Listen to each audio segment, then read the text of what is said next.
So for our latest Japan trip, we ended up flying not one, not two, but 4 different JAL economy flights. That is 2 international flights and 2 domestic flights. And honestly, that gave us a pretty good idea of what JAL economy actually is like across different aircrafts and different airports.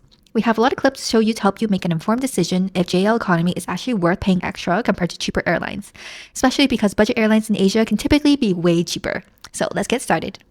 So one thing to know ahead of time is that Japan actually has 2 major airports. One is Narita Airport, which is further from the Tokyo city center, and the other one is Haneda Airport, which is closer to the Tokyo city center. So for their domestic flights, we found that it flew out of Haneda Airport, but for their international flights, JAL actually flies out of Narita Airport.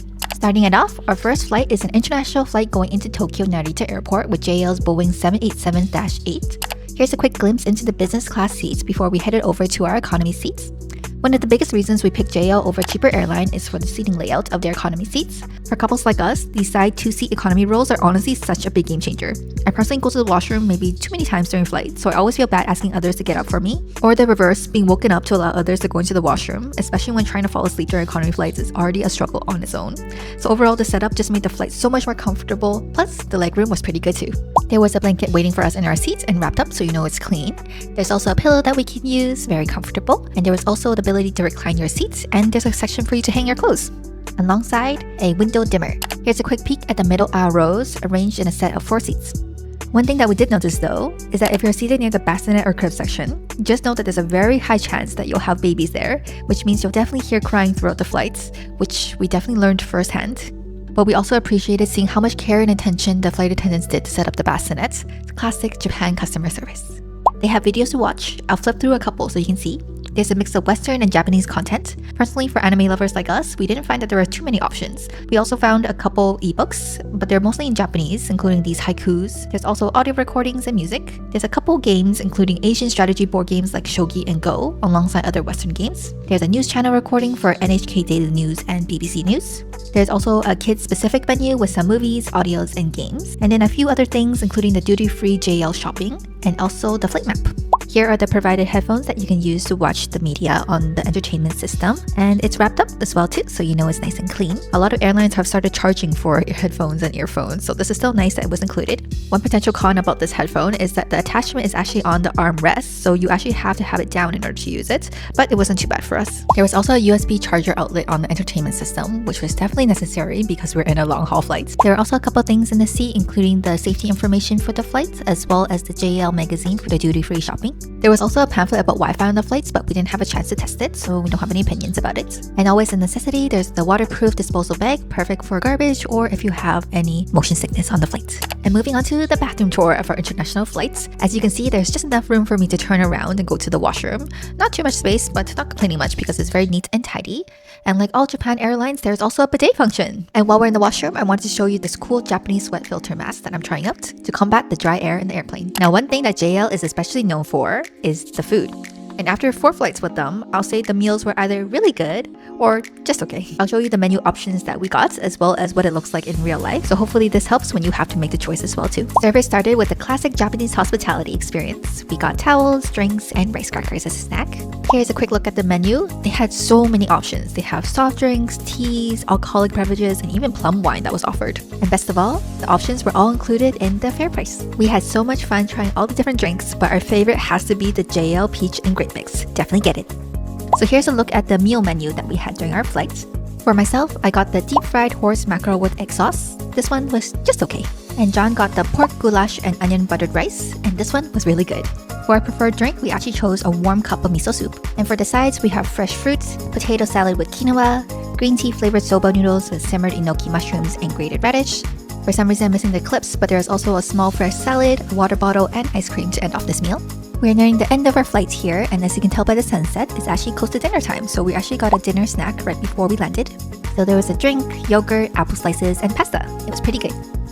And overall, it was a very pleasant and comfortable flight. And here we are, we have landed at Narita Airport. Excited to do it again. And we're back again. We had a great time in Tokyo, and now we're going from Tokyo Haneda to Okinawa Naha Airport on the Airbus 350-900. Definitely a smaller aircraft because we're going a shorter distance. Maybe because it's a beautiful day, or just because the destination is Okinawa, but this flight was very crowded, so it was still difficult to get some clips, but unfortunately, I had to announce that we did lose our precious couple seats, so this aircraft is back to the regular 3-person side aisle configuration. Luckily, the leg space was still pretty good. So in the seats, I had the same waterproof disposable bag, the safety information for the flights, the magazines, as well as the Wi-Fi information. One major difference that we noticed is that the headphones were replaced by the earphones in the domestic flights, and that plug is also in a different spot. It's now in the entertainment system instead of the seat rest, which may be a pro or con depending on the person. Another thing that we noticed is that the layout of the entertainment system was slightly different compared to the international flights. Still a lot of movies to watch, still a lot of things to see, so not too bad. Here's a quick look into what we had available during our flight. Another difference that we noticed on this flight was that the blinds are now manual, which is not too bad because it's still really easy to use and it provided a lot of good shade, especially because the skies outside were very bright on this flight. The scenery coming into Okinawa is definitely one of the highlights, and we're very happy to find the live camera function on this monitor so we can see both above and below the plane. There's no meal service on this flight unfortunately because the flight from Tokyo to Okinawa is only 2 hours and 55 minutes, but no complaints, we still got a really nice drink in this very beautiful cup. After a very pleasant flight, we have arrived at Okinawa and we're off to explore. We'll be back again to show you the beautiful scenery as we leave Okinawa. And we're back with the beautiful shots of Okinawa like I promised from the skies. Honestly, the water is so blue and I think the weather was actually better than the day we arrived. So flying back to Tokyo, we ended up being on an older Boeing 767-300 and you could definitely tell from the seats. So the immediate benefit is that we're now back to the couple seats. So now we're back to the 2-person side aisle configuration, which I like. And because the plane is smaller, the middle row is 3 seats. I also really enjoyed the amount of leg space I had on this flight. And something that I found intriguing on this plane is that there are controls on the armrests, which could only mean one thing. There were no monitors on this flight. So definitely if you're on this flight, remember to pre-download some content on your own devices. Otherwise, the waterproof disposable bag as well as the magazines were pretty similar to the last domestic flights. And even though it was a very old plane, there were still outlets, so I was very happy to see that. Flying back from Okinawa to Tokyo was even shorter. It was only a 2-hour and 15-minute flight, so definitely no meal service, but we got our favorite drinks, so always good. And now coming into view is all the buildings, so you know you're back to Tokyo. Overall, it was a very comfortable and uneventful flight, which was good. Just make sure to download some good content to watch, or just have a nice nap. Ending off our Japan trip, we're now leaving Narita on the Boeing 787-8. Trying our best to enjoy the last moments of Japan with these beautiful nighttime views that we wanted to show you as well. So we're returning back to the iconic 2-person configuration red seats of the JAL flights. In each seat, we have a lumbar pillow as well as a cozy clean blanket. Now that we're officially settled into our seats, we can show you how much leg space we have. Quite comfortable even with our backpacks in front of us. And this is how much space you have in between the seats with the armrest up and now down.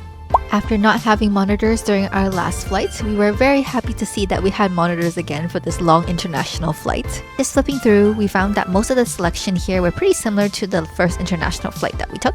Also like the last flight, we also got headphones and they're nicely wrapped up so we know it's clean. One interesting thing that we found was that our headphones were slightly different models, as you can tell by the different color of our headsets.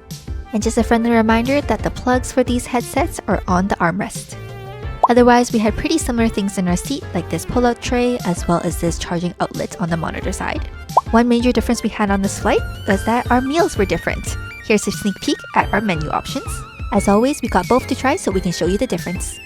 I chose the beef version, which had the stewed beef and potato, gobo burdock root, and bonito flaked rice entree. It was very delicious and the egg was so divine. For the sides, we had this fresh salad with this green Kewpie dressing that I've never seen before. Definitely helped to give some flavor. This is the colorful vegetables with white sesame mustard dressing. This is the kabocha squash salad. And this is the steamed chicken escabeche, and pairing together with a warm cup of miso soup. And John chose the seafood option, which featured the shrimp and scallop creamy pasta dressed with noto ishiri fish sauce. While I was sipping my warm miso soup, John was devouring this in the background, so this was quite good. Luckily, he still saved me a couple bites, and I can conclude that this was pretty good. One of the best parts about airplane food is the ice cream you get at the end, and we always love how Japan Airlines give Häagen-Dazs ice cream, and specifically, this is the chocolate fudge, which was much better than the classic vanilla in my opinion. It was nearing the end of our flight, which meant it was time for our breakfast snack. We had yogurt, fruits, and butter on the side, and for our main entree, we had the ricotta pancakes with pork sausages and mini hash browns. We struggled a little bit with the frozen butter, but overall, it was a very delicious meal. And that brings us to the end of our 4 JAL economy flight review. Hope this helped you for your future Japan planning. Please don't forget to like, comment, and subscribe. We'll see you again soon. Take care. Bye.